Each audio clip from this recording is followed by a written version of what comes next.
Hi guys, தளபதியோட தி code படத்துக்கு இப்போ ஒரு புதிய சிக்கல் காத்திருக்கு. அது என்ன அப்படிங்கிறத பற்றி இந்த ஒரு வீடியோவில் பார்க்கலாம். அதுக்கு முன்னாடி தளபதி உங்களுக்கு பிடிக்கும் அப்படின்னா வீடியோக்கு ஒரு லைக் கொடுத்துருங்க. ரொம்ப பிடிக்கும் அப்படின்னா சேனலை சப்ஸ்கிரைப் பண்ணிக்கிங்க. வாங்க வீடியோக்குள்ள போகலாம். ரசிகர் மத்தியில் ஒரு மிகப்பெரிய எதிர்பார்ப்பை ஏற்படுத்தி இருக்கிற படம் தான் தளபதியோட தி கோட் அப்படிங்கிற படம். ஸோ இந்த படத்தோட first look and second look poster ரசிகர்களுக்கு ஒரு மிகப்பெரிய விருந்தாக அமைஞ்சது. அதை தொடர்ந்து இந்த படத்தோட அடுத்த கட்ட படப்பிடிப்பு சென்னையில் நடந்துட்டு இருக்கு. அதுக்கப்புறம் ஸ்ரீலங்காவில் நடத்த போகிறாங்க அப்படிங்கிற மாதிரிலாம் நியூஸ் போயிட்டு இருக்கு. இந்த நிலையில் இந்த கோட் படத்துக்கு பார்த்தீங்கன்னா இப்போ ஒரு புதிய சிக்கல் ஏற்பட்டிருக்கு. அது என்ன அப்படின்னு பார்த்தீங்கன்னா, தளபதியோட கோட் படம் ஒரு பேன் இண்டியா படம் அப்படிங்கிறது எல்லாருக்குமே தெரிஞ்ச ஒரு விஷயம். ஸோ இந்த படம் பார்த்தீங்கன்னா தெலுங்கு, ஹிந்தி, கன்னடா இது போன்ற லாங்குவேஜில் ரிலீஸ் ஆகும். ஸோ தெலுங்குல பார்த்தீங்கன்னா ஏற்கனவே தி கோட் அப்படிங்கிற ஒரு டைட்டிலில் படம் எடுத்துட்டு இருக்கிறதா ஒரு நியூஸ் போயிட்டு இருக்கு. இதனால தளபதியோட கோட் படம் தெலுங்குல ரிலீஸ் ஆகும்போது டைட்டில் பிரச்சனை வர்றதுக்கு ஹைலி சான்சஸ் இருக்கு.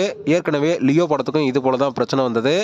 தெலுங்குலையும் லியோ அப்படிங்கிற டைட்டிலில் ஒரு படம் எடுத்துருக்கிறதுனால லியோ டைட்டிலில் தெலுங்குல ரிலீஸ் ஆகக்கூடாது அப்படிங்கிற மாதிரி பிரச்சனை பண்ணாங்க. அதுக்கப்புறம் பேசி சமாதானமானாங்க. ஸோ இப்போ கோட் படத்துக்கும் இதே போல சிக்கல் வர்றதுக்கு வாய்ப்பு இருக்கு அப்படிங்கிற மாதிரி ஒரு நியூஸ் போயிட்டு இருக்கு. ஸோ எந்த ஒரு பிரச்சனையும் படக்குழு பேசி முடிச்சிருவாங்க அப்படிங்கிற ஒரு நம்பிக்கை இருக்கு. ஸோ வெயிட் பண்ணி பார்க்கலாம் என்ன நடக்குது அப்படின்னு.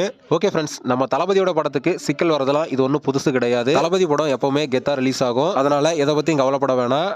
இந்த வீடியோ பிடிச்சிருந்தா லைக் பண்ணுங்க, ஷேர் பண்ணுங்க. இது போன்ற தளபதி படங்களோட அப்டேட்களை தெரிந்து கொள்ள நம்ம சேனலை சப்ஸ்கிரைப் பண்ணி சப்போர்ட் பண்ணுங்க. அடுத்த ஒரு வீடியோவில் பார்க்கலாம்.